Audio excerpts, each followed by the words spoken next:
The Board of County Commissioners acts as a quasi-judicial body when it hears requests for rezoning and conditional use permits. Applicants must provide competent, substantial evidence establishing facts or expert witness opinion testimony showing that the request meets the zoning code and comprehensive plan criteria. Opponents must also testify as to facts or provide expert testimony whether they like or dislike a request is not competent evidence. The board must then decide whether the evidence demonstrates consistency and compatibility with the comprehensive plan and the existing rules in the zoning ordinance, property adjacent to the property to be rezoned, and the actual development of the surrounding area. The board cannot consider speculation, non-expert opinion testimony, or poll the audience by asking those in favor or opposed to stand up or raise their hands. If a commissioner has had communications regarding a rezoning or conditional use permit request before the board, the commissioner must disclose the subject of the communication and the identity of the person, group, or entity with whom the communication took place before the board takes action on the request. Likewise, if a commissioner has made a site visit, inspection, or investigation, the commissioner must disclose that fact before the board takes action on the request. Each applicant is allowed a total of 15 minutes to present their request, unless time is extended by majority vote of the board. The applicant may reserve any portion of the 15 minutes for rebuttal. Other speakers are allowed 5 minutes to speak. Speakers may not pass their time to someone else in order to give that person more time to speak. Good evening, everyone. I want to welcome you to the Board of County Commissioners zoning meeting for March the 3rd. And with that, I'd like to call this meeting to order. Commissioner Tobia. We stand and join in the pledge. I Pledge allegiance to the flag of the United States of America, to the republic for which it stands, one nation, under God, indivisible, with liberty and justice for all. All right, I have no minutes for approval, no resolutions. So moving on to consent. Does anybody have anything they want pulled from consent? Make a motion to approve, Madam Chair. Hearing none, I have a motion by Commissioner Pritchett for approval of consent. Do I have a second? Second by Commissioner Smith. All those in favor say aye. Aye. Any opposed? Motion passes unanimously. All right, moving on to public comments. Richard Heffelfinger.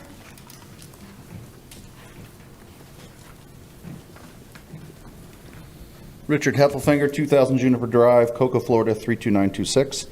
I was coming to the meeting because I thought we had tabled something to this meeting at the last meeting on 2/22.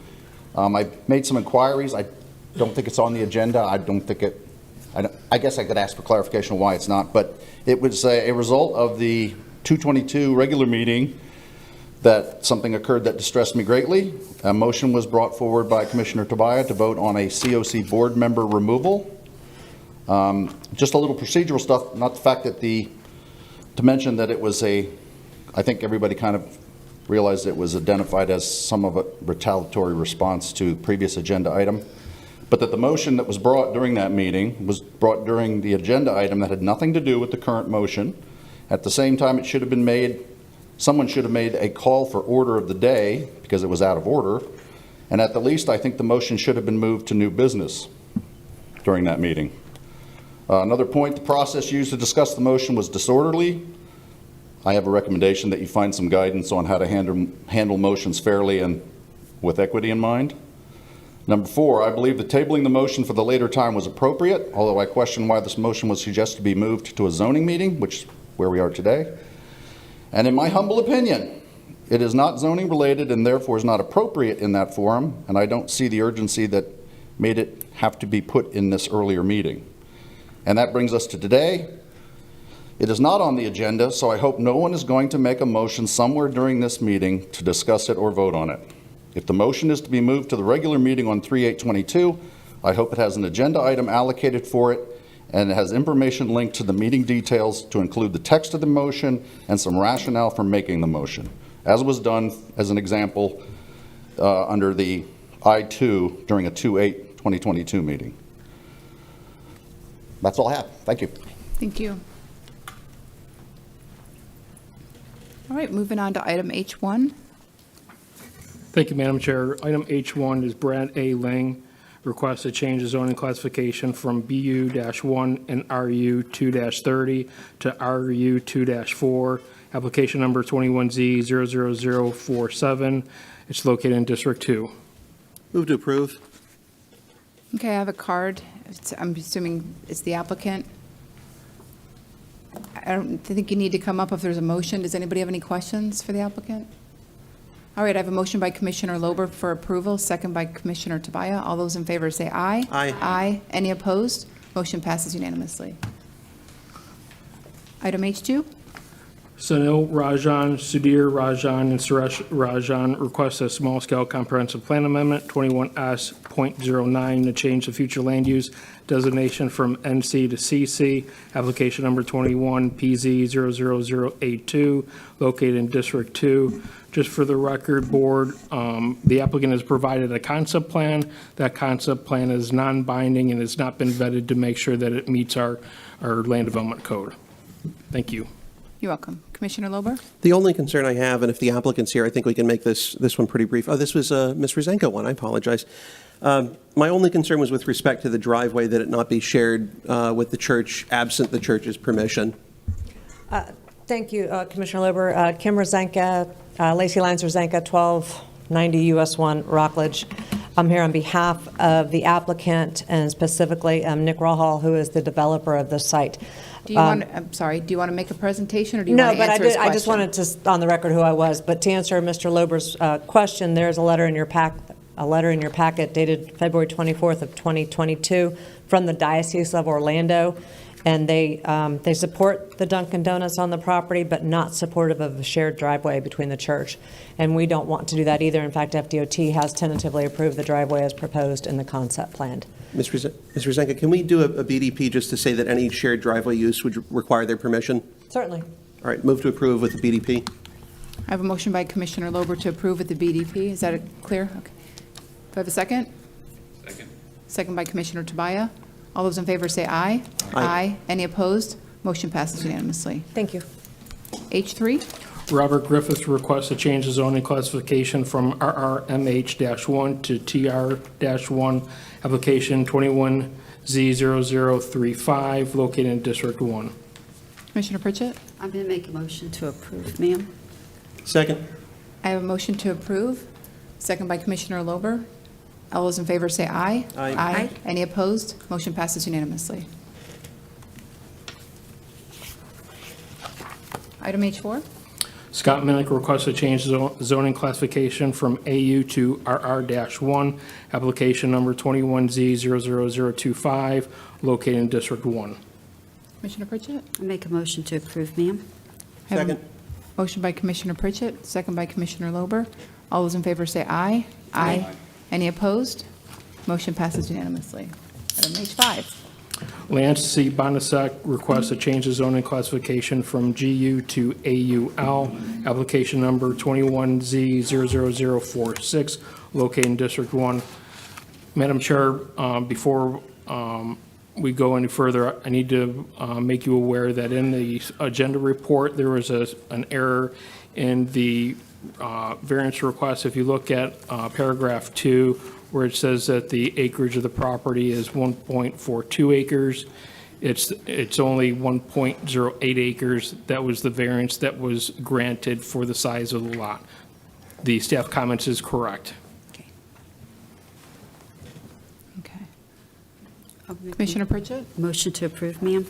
I have a motion by Commissioner Pritchett. Second by Commissioner Tobia. All those in favor say aye. Aye. Any opposed? Motion passes unanimously. Okay.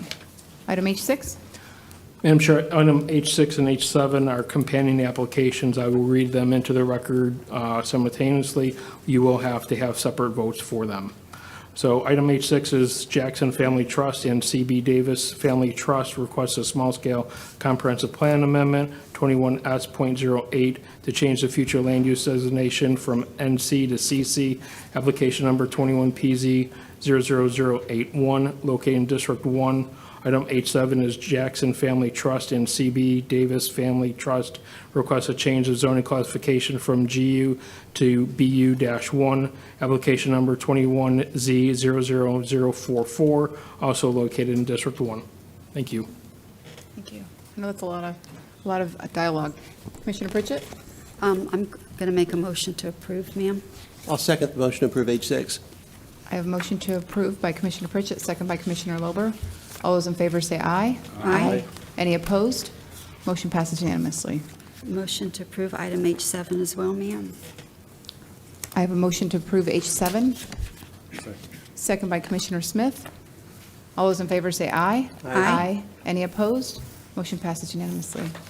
And it's crazy because I don't think people realize the amount of work that actually goes into getting to this point, but obviously everybody agrees, and that's a good thing. So you guys were able to work out if there was any difficulty, so thank you. H8? Item H8 and H9 are also companion applications. They will be read into the record, and a separate vote for each of them will need to happen. So item H8 is Jackson Family Trust and CB Davis Family Trust requests a small-scale comprehensive plan amendment, 21S.10, to change the future land use designation from Res 2 to Res 4. Application number is 21PZ00089, located in District 1. Item H9 is Jackson Family Trust and CB Davis Family Trust requests a change of zoning classification from AU, GU, BU1, and BU2 to RU-1-7 with a BDP. Application number is 21Z00043, located in District 1. The applicant has submitted a concept plan for the board's recognition. It is non-binding, and it has not been vetted to make sure that it meets our county code. Thank you. Commissioner Pritchett? I make a motion to approve item H8. I have a motion by Commissioner Pritchett. Second by Commissioner Smith. All those in favor say aye. Aye. Any opposed? Motion passes unanimously. H9? Make a motion to approve item H9. I have a motion to approve H9 by Commissioner Pritchett. Second by Commissioner Smith. All those in favor say aye. Aye. Any opposed? Motion passes unanimously. Item H10. John Lewis Freeman requests a removal of a BDP in an RU-2-12 zoning classification, application number 21PZ00090, located in District 2. All right, I have a couple cards on this, and I can't tell if it's just for comments. I believe one is the applicant, and the other one may not be. It could be. Should we just hear from them? I believe Mr. Freeman and Mr. McCarthy's is just for comments or questions? Okay, all right, just wanted to make sure. Okay. Commissioner Pritchett, or Commissioner Lober on this Okay, one? can we have him come up on this Sure, one? Please? absolutely. Thanks. And if you want time to present anything, you have 15 minutes, as the applicant. It may not even come to that. Okay. I'm taking a look at this, and this was one of a group of 6 that we had in a prior meeting as well, where we dealt with another one of the 6. If you look at the map, the concern was that the BDP that existed before limited the group of 6 to 13 units. To divvy it up fairly, without even getting into the ownership as to the 6 units, it looks like by acreage or by land area that all but the northwesternmost of the 6 would be able to build 2 units based on the zoning, and then the northwesternmost would be able to build 3. So this one, H10, and then the one that's coming up as well, I guess we can deal with in a moment as well. But this one, it looks like, is only able to build 2 anyway with that particular zoning. I don't have a problem removing the second condition from the BDP, but I would like a new BDP that limits it to a max of 2 units. I don't think you can build more than that anyway, but in order to save the folks that live nearby any potential that there would be more than 2 units, that's what I would ask. And in consultation, I'm Ms. McCarty, authorized representative. In all fairness to the client, one of the Can you come concerns, closer to the I'm sorry, microphone? I one just of the wanna make sure concerns you brought get- up at the last meeting, and this is not something we're experts on, was what would be the need for the binding development plan when the permitting process itself and the zoning regulations that would be followed would not allow for anything even resembling two, probably, but in a maximum of two. So just to help us understand, what is the Sure, benefits? safety for the neighbors in Yeah. case there's something that we're misunderstanding, I think you're in the same boat in terms of your understanding with mine. But help me out when you say authorized representative, I don't know what that So in other words, means. I signed the papers to speak for them, and I have Okay. been speaking for them. They're joining me and up as the owners. So what does the BDP serve in the absence of the density issue that's trying to be addressed, that is in essence and fully resolved in the permitting process through the county? It's really a question, not a complaint. I'm just trying to understand. So what is the purpose of that binding It's a safety development plan? factor for the folks that live nearby. I'm trying to be fair with respect to the original BDP that applied to the 6 lots. Okay. And to divvy it up so that there's no ambiguity. And I'll tell you right now, with respect to any comparable request that we get, looking at this, the fair way to do it is all but the northwesternmost lot would get 2, and the northwesternmost lot would get 3. So I'm not trying to do this differently for you versus Okay. for H11. I'm going to ask them for the same thing in a minute. Is there any downside to the property owner who builds a single-family residence? That's their intention. They know their neighbors could build 2. That was their decision to purchase the lot.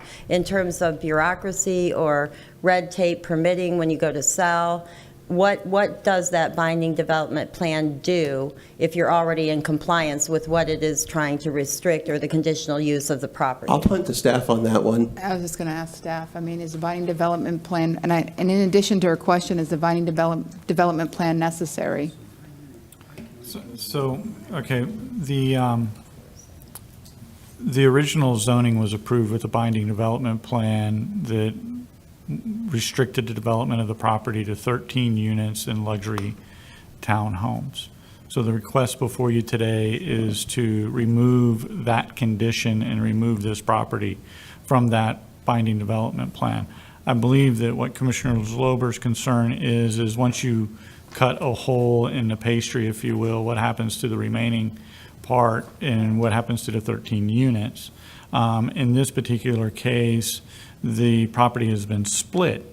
So there is underlying ownership and property size that would have to comply with the density requirements of both the zoning classification and the land use.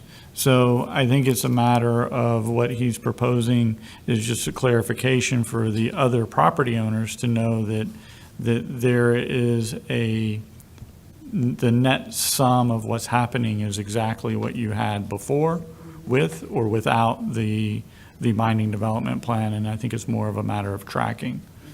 Does that answer the Commission's question? What he said. So the binding development plan has no relevance as long as you're in conformity with code. It has no relevance. In other words, if your intention is to build one property, in his case, only one could be permitted. It doesn't circumvent the proper permitting process, right? It doesn't change the density or anything like that. In other words. It doesn't. The binding development plan is a mechanism for individuals to present mitigating circumstances to help lessen the impact of the development they're proposing with the Board of County Commissioners. And so this is, even though it's already enforced by the permitting process, this would be another level of enforcement to make sure there would not be a density increase because of some kind of maybe building permitting change or something. In other Exactly. words, If they it's just change- double enforced, right? It's basically requiring what I think we both understand is already required. But if the requirement that exists that serves to actually impose that obligation were to be changed and relaxed to allow more units, this would serve to basically be a function to catch this particular parcel and still require it not to be beyond the 2 units. Okay. And just because I'm really uninformed on this, is there any consideration of taxation differences or fees or anything else that would affect a property that is within the restricted use of a BDP versus not? None that I'm aware of. Okay. You have anything else? Good? Okay. That makes And it- I also represent, and I'm working with Mr. and Mrs. Stewart, And this is the same issue that will follow on age 11. Would you like me to So wait up here? let's keep them separate if that's Yes, sir. okay. Yes, sir. And I guess, if we want to just incorporate by reference into the next item, the discussion that we've had in this item, I'm happy to do that, so we're not just going in circles again. But if you guys are okay with the BDP limiting it to a maximum of 2 units based on the discussion that we've had, I'm happy to strike, and I just want to make sure I'm striking the correct condition. BDP is at condition 2, Tad? Yes, sir. So you would be requesting a new BDP with the strike-through of condition 2, or removing condition 2 to limit, revising that language, limiting it to 2 units. Yes, sir. And Yes. that is the only conditional use definition of this BDP on this lot, right? It's just about Well, density, the standard, other yes, than the it would be permitting the only- rules. So this is just an Yes. add-on. And then what was your? Does it affect my timeline? The timeline for permitting. Do we have to do anything special to get his home permitted? That he's so- eager to get permitted. So what we would need to have would be the actual BDP document itself, and we can work with you outside of this meeting to get that back before the board. I don't believe that it would be very difficult in this case because it's very minor what the board is asking and what you're presenting. But after the meeting, if you want to meet with Jeffrey and myself, we can kind of walk you through that process. And that's something that could be done within the permitting process, because if we were to successfully make this happen, it's been a really long time. Neither of these people purchased lots knowing the BDP was there. So architecture and starts and everything are lingering. So is that like you're saying like it could be done in a month, within a month Yeah, or I so? think it's probably about a month, 30-day to 45-day. So you'll beat that building department in their timeline? Yeah. Okay, that's all. Thank you. So are you guys okay with that? I I don't know. I don't know how it impacts me now. I thought the last meeting, they said we were just going to remove it, and it Who? made sense. And I had that discussion, because when I came up just saying, hey, sure, that's cool. And then it was like, well, why have the BDP? And that was like, oh, that was very smart. So that was the first board meeting I've ever been to preceding this one. And so I thought, that's smart. So there seemed to be a consensus that it didn't make sense. So we came back kind of predisposed to go, oh, that's very good advice. Good point. There's no need for it. He can only build one anyways.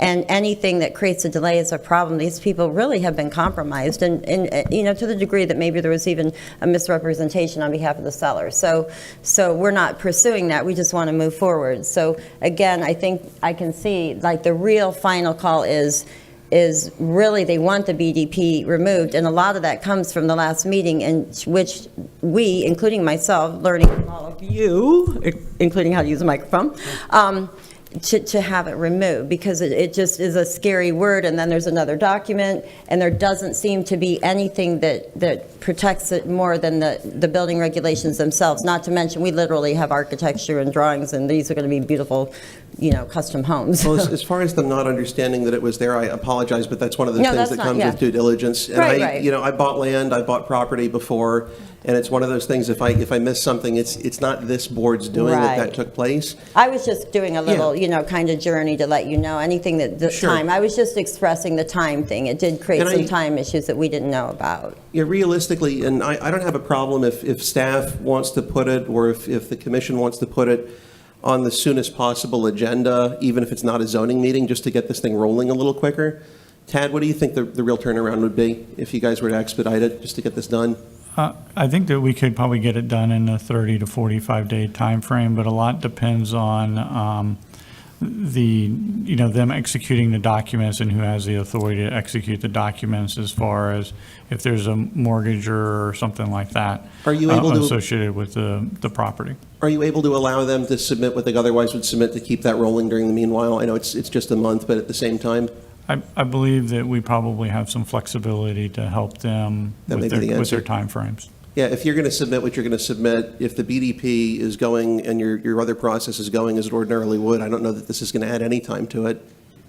Well, I will have to ask for them to speak for themselves Sure. on this, because we really left here being convinced by our own governmental authority that this would be a better it made more sense. So it was kind of just dismissed. So I'm totally listening, and didn't Sure. at all mean like nothing wrong. Nobody's being victim here, No, no, no, please. no. But this has become so perilous and costly too, because imagine what prices did during the time when we had to figure this out. So I'm just, they have to speak for themselves. You're about this far from getting what you want. You're Okay. going to be Well, able to build again, what you want to it's not build. what I want. Yeah, or what they want. I'm actually, Yeah. open to, so I don't know if you guys want to collaborate, and we could table this since the neighbor is coming up here too, and I don't know. What would be the delay if it was not acceptable to have the BDP removed and then replaced with a new BDP? What happens there? If that wasn't acceptable, then, We would either vote to approve it or deny it or continue it without it. okay, so okay, so, Can I ask a question? yes, sorry, I didn't know, thank That's you. okay. Ted, give me the worst-case scenario if we remove the BDP altogether. What can happen? So if the BDP was removed, then they would have they would have to comply with the RU 212 zoning classifications, and they would be limited to that exclusively in the land use, which Which is what? would Res be 12. Res 12. Yeah. And units. it would be 2 units. And we're obviously satisfied with that, that's That's exactly, why I'm I not mean, we want understanding one. why. The concern again is with the, Excuse me. Sure. Tad, I'd like Tad to answer, if that's okay. What's your question, Madam Chair? What give me the worst-case scenario on removing the BDP? I know you talked about, taking a piece, but what does this mean? What can potentially happen at this property, and why the encouragement to put a new BDP in place? So the BDP is for some reason, when the board changed the zoning, they felt the need to put the BDP in place. I don't know exactly why that was in 2005. So now that we're removing that binding development plan, the remaining 6 properties are going to have a binding development plan on them. And those binding development plan is going to say that they're limited to 13 units. The underlying land use and zoning will not allow them to build 13 units because it's less than that. Taking this property out of the binding development plan, the result will be that they can build 13 units. I mean, I'm sorry, not 13 units, 2 units because of their size. Oh, okay, so it grossly impacts the other property. Yes, ma'am. Yeah, I mean, I obviously know what a BDP is, I just wanted Yeah, to... no, I'm sorry. I didn't explain it well, and I realized before that I probably didn't really clearly address that portion of your Yeah, question. so My it's apologies. an unfortunate set of circumstances that your client is in, only because he had no idea, and it's not fair, and I would definitely go after the seller of the property if they misrepresented. But he'll still be able to do whatever it is that he wants to do on that property. And how does it, excuse me, I didn't follow you, not quite as knowledgeable as you are on this, obviously. What were you saying the disadvantage would be? So the binding development plan would be removed from these 2 ones, and then you're saying that the other neighbors could be harmed if it was removed, because why? I'm not saying that they would be harmed. What I'm saying is that there's 13 remaining units that would be limited for the other properties. But you couldn't put 13 units on them. You mean, people could glue them together again? Yeah. And there could be 13 units. So someone like them, the homeowners, could be harmed by multifamily going into their luxury housing community? Is that what you meant?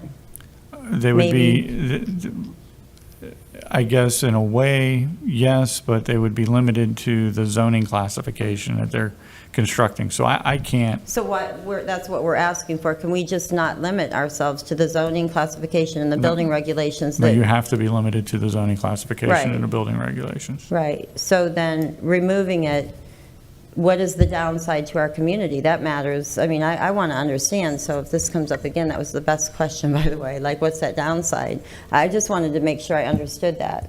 So I think that the downside is there's kind of an accounting purpose, if you will, of the binding development plan as it applies to the whole 6 lots is 13 units. And now people are coming in and cutting those out, and is going to be is the lot, do you have a greater density opportunity than what you have? And I think what the commission is asking is to ensure that you don't have a perceived density grab. But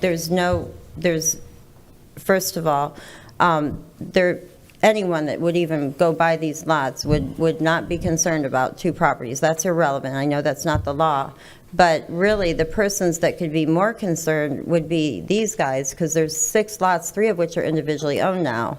And as I understand it, they're getting ready to construct their primary single-family residences, so the people that could be harmed if those other lots glued together formed a new BDP, but the zoning regulations would no longer allow the 13. So that'd really be their downfall, right? Because it's perceived your luxury home might be better off amongst other luxury homes. So I just wanted to make sure I understood that, so I could see the downside to them. Because if the other people don't do it and they clumber those lots together, there could be a nice big whatever's allowed in zoning. Am I understanding that? But in terms of the downside to everyone else, by being restricted to the zoning regulations only, they can't now change their mind on their home because their prices went up and then sell it to one of those people and create a worse problem. There's actually, I could argue that now, if that, they could just sell it to the other person, and now they could go back to the maybe 10 units in the middle of a $2 million home and a $1.5 million home. You know what I mean? So that's what I think it got. But you have to understand that we didn't make the purchase decision for your No, client. no, I You know what meant, but they're willing to take that risk is the point. I was just wanting to know why, if they're okay with that, any downside would not be in their favor. Is all I meant. I didn't mean nobody here is a victim. Everybody loves their lots. I'm not saying that. No, I know. Maybe people come from that approach. I'm just saying, what is the downside that would require or even suggest we need 2 regulations on the lot that is already regulated to everyone's satisfaction and then some by reducing density? Respectfully, I think we're going in circles. Okay, thank you. I apologize. I don't mean to cut you off, and if you want your 15 minutes to present, we can go ahead and give it to you. But could I just get one point of clarification? Because when he did highlight that, he did say that the re-density would be 2 units per lot, which is, I mean, that's pretty much what it is right now. The problem is that BDP that's in existence that has 13 across that smattering of 6 lots. Right. Taking pieces of that out serves to complicate the whole issue in terms of, are you able to, assuming the zoning classification would allow, are you able then to build at higher densities in the remaining lots? I don't want it to happen to you. I don't want it to happen to them. And I'm trying to apply the same standard to everyone in this. And I'm sorry, Brian, but I thought that's what he just said. It would be 2, with the rezoning would be 2 units per lot. That's my understanding. I think that's your understanding. Yeah. In case anyone's missing anything, and also to account for this out of the BDP, considering we have a BDP right now, Yes. I'm happy to take that condition off of your back, so to speak, but this provides a safeguard for everyone that's next to you. Yeah. And the next item that's coming up, I'm going to ask him to do the same thing, which stands to benefit you. Yeah, and then the middle lots already had the BDP revised. So they I would have to look. I apologize. We get a lot of them. That happened right before our meeting. So that's okay. And I'm just not clear personally what's best for me. And I think at this point, it comes to a vote, and, right? Well, either you want the BDP or you don't, but it's up. You need to make a decision as to whether or not you're willing to go with the BDP or not.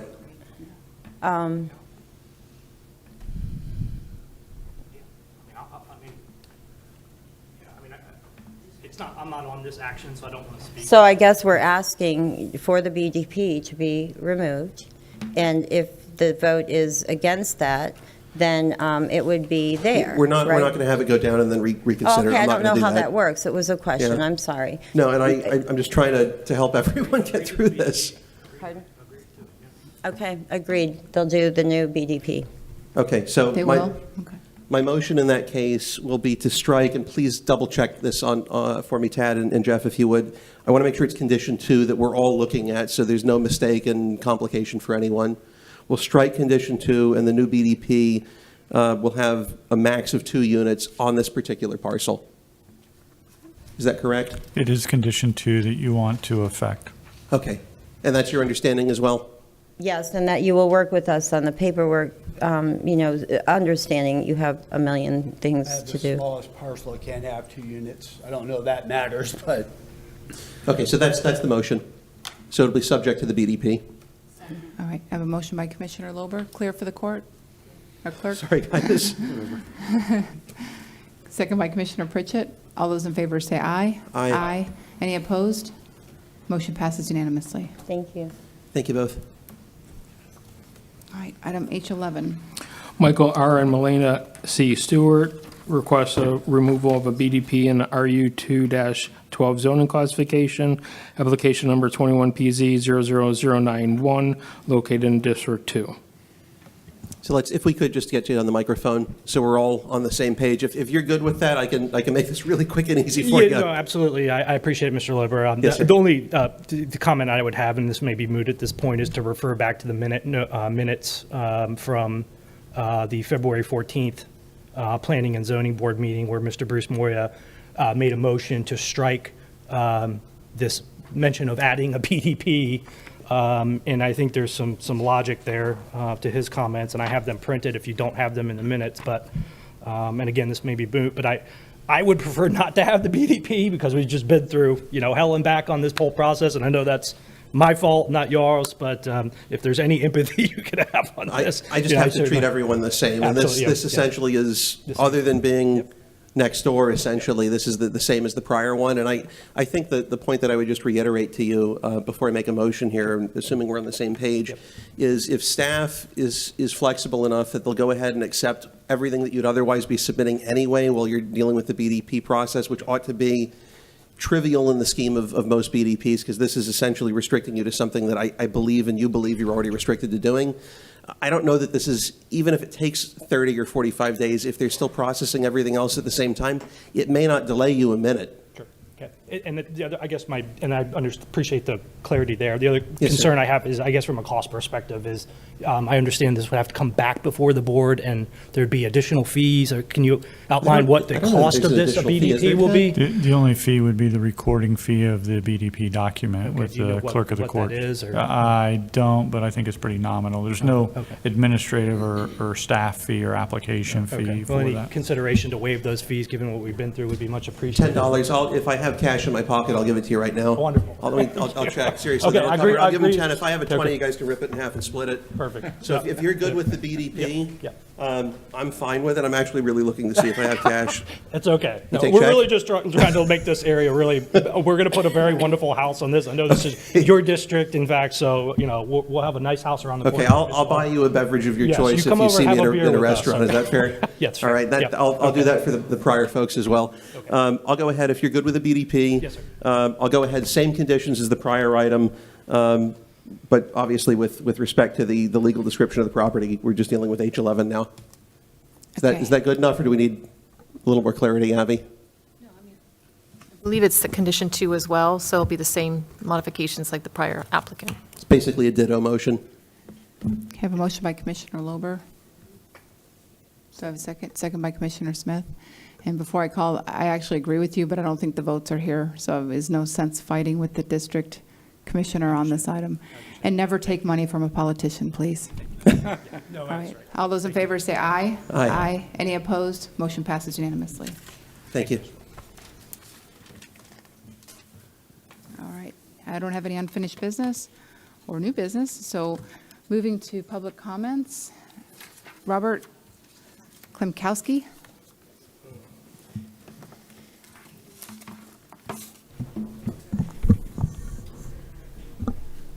Hello, good evening. My name is Robert Klimkowski. I'm from 7667 North Wickham Road, right here in District 4, Precinct 420. So, today I come to speak to you guys. Last time I spoke as well, impromptu. I was appalled at the last meeting about what happened between item J1 and J2, I believe it was. Nobody knew what was going on. So, as I'll echo Heffelfinger back there that said, what was going on? I mean, we sat here during the meeting and nobody said the name of the COC member that was being removed. I'm turning to people saying, is this about a lobbyist?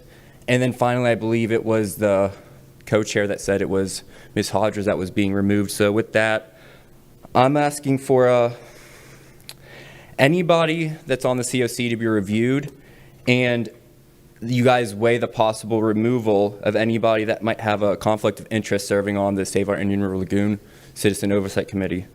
Also, second item is I'm asking for the audit for 2020 to be done, the internal audit for Save Our Indian River Lagoon. I do not believe that was done per the referendum, and that needs to be completed. Number 3, in the recent weeks, I've seen a lot of deflection and redirection about this issue. I've seen the COC member, Ms. Hodges, and another board member go at this issue one way and the board react another. With that, it was 3 different aspects of this last week. It was, number 1, there's a conflict of interest in the Save Our Indian River Lagoon Citizen Oversight Committee, and that has to do with dredging and with the septic to sewer. Number 2, this is textbook redirection and deflection. It seems to me that when a Citizen Oversight Committee is doing exactly that, providing oversight, that instead of being promoted, which she should be, she's being removed. Number 3, I believe this whole entire issue is a $750 million slush fund, and that is really what needs to come to light, and the best disinfectant is light, and this whole issue needs to be brought out to the light. Thank you. Okay, Sandra Sullivan.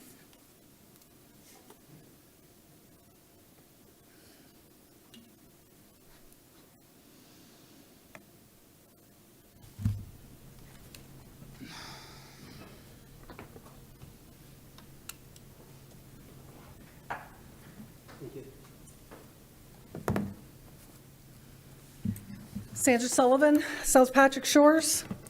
There's both a lack of transparency and accountability for the Save the Lagoon.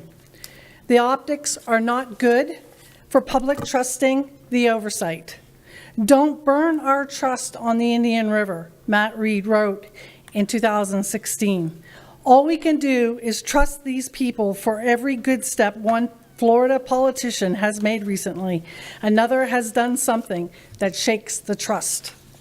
He said it's more of a problem of optics.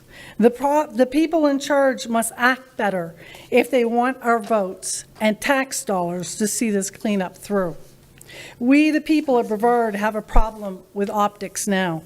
We have a problem with transparency, a problem with getting public records, a problem with conflicts of interest. Promises were made to the people of Brevard. We, the people, trusted you to provide oversight. We are watching who will be the bad actors who obstruct oversight. We have a problem that 19 entities told you in 2020 of a conflict of interest issues, and you did nothing. Your lack of action in 2020 and recently obstructing transparency undermines the very trust that was the primary concern when voters approved the Save the Lagoon tax. This is $500 million over 10 years, plus an intent to double with state and federal grants. Ms. Barker was put in charge of the lagoon in 2008 and again promoted to the Director of Natural Resources in 2015. It appears this lagoon tax is a slush fund for friends and families of the insiders under her management of the lagoon plan, starting with not disclosing family tie to FIT. Since you were told in 2020 alleged conflicts of interest have been allowed to continue is a violation of trust. Now I understand why we were promised and not delivered, instead got the muck tax in 2018. The letter of 2020 signed by 19 entities highlights issues with dredging and conflicts of interest that asked the Brevard County Commission for 1, new and better qualified management of the soil program. 2, removal of any COC member with a conflict of interest. And 3, external expert review of soil projects by individuals who are not paid consultants or otherwise from institutions receiving soil funding. I agree with these requests as well. And I have one more to add. I respectfully request this commission to put on the next agenda a vote for an external audit of the Save the Lagoon tax and state and federal grants. The genie is out of the bottle, and trying to skirt this issue will only serve to degrade public trust. Thank you. I have a question. I see part of your conspiracy here has a picture of me and Ms. Barker. Why did you block out the two other people in the picture? Because this is pertaining to this conversation. So this didn't fit the agenda that you're trying to push now? What is the agenda? Ms. Barker serves on the COC. Excuse me, I'm talking. This is Senator Mayfield and this is Bruce Moya. This is a home builders and contractors meeting. That this is some sort of like, what are we having a party? No, I mean, it has to do with what has been Thank going you. on. With, I have no further questions. Oh, thank You're you. done. You're welcome. I do. Ms. Sullivan? Yes. I just think people should have an opportunity to finish. If you just finish the sentence that you were on. Just that the genie was out of the bottle and that the public trust now is eroded. And if you don't do anything when the county wants to renew this tax again, because the lagoon is a long-term interest, and if we don't do this audit, we're undermining the trust and we're undermining the funding coming into the county. It's actually in the county's interest to do the external audit, given the questions that have been raised, not by myself, but many other entities. Thank you. Ms. Sullivan, Thank I'll you. go ahead. No, we're done with questions. Okay. I have a card for Mr. Heffelfinger, but if you read the meeting agenda, we changed the process because we had people speaking at 2 public comments, and you're supposed to choose. I would love to let you have to come up here and speak again, but I don't want to violate the rules because we don't allow Ms. Sullivan to speak twice because we're trying to, sometimes we get a gazillion cards, and so that's kind of why we got a little bit more order with that before. So, okay, thank you. All right, move along. Whoops. No, that was him. That was Richard, yeah. All right, moving on to board reports. Mr. Abate? I do not have a board report. Ms. Jornby? No report. Commissioner Pritchett? Commissioner Lober? Come back to me in a minute if you would, please. Come back to you in a minute. Yeah, if you'd take some others before me. Commissioner Tobia?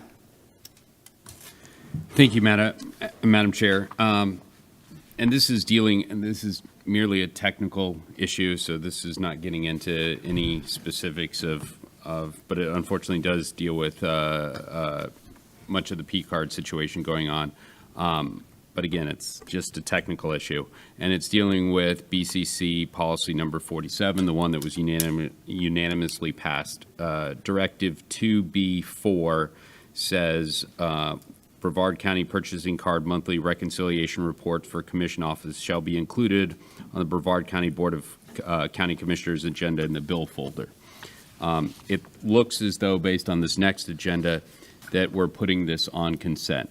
I would like to ask my fellow commissioners, and I made this mistake, or what I assumed to be a mistake right off the bat, where the requested action is just, as I changed mine to, an acknowledgement of receipt. I think that I don't want to put any of my charges, responsibilities on anyone else up here. I think the purpose of this, hopefully the purpose of this, is to bring all our P card purchases to light. So initially it was asking for more than acknowledgement approval. So if we're going to ask for approval, I'm not comfortable asking anyone else up here for approval, and I'm not comfortable in voting for anyone's approval. So I amended mine so it says acknowledgement of receipt. I'm more than willing to vote for anyone's as long as it says acknowledgement of receipt, because all we're doing is saying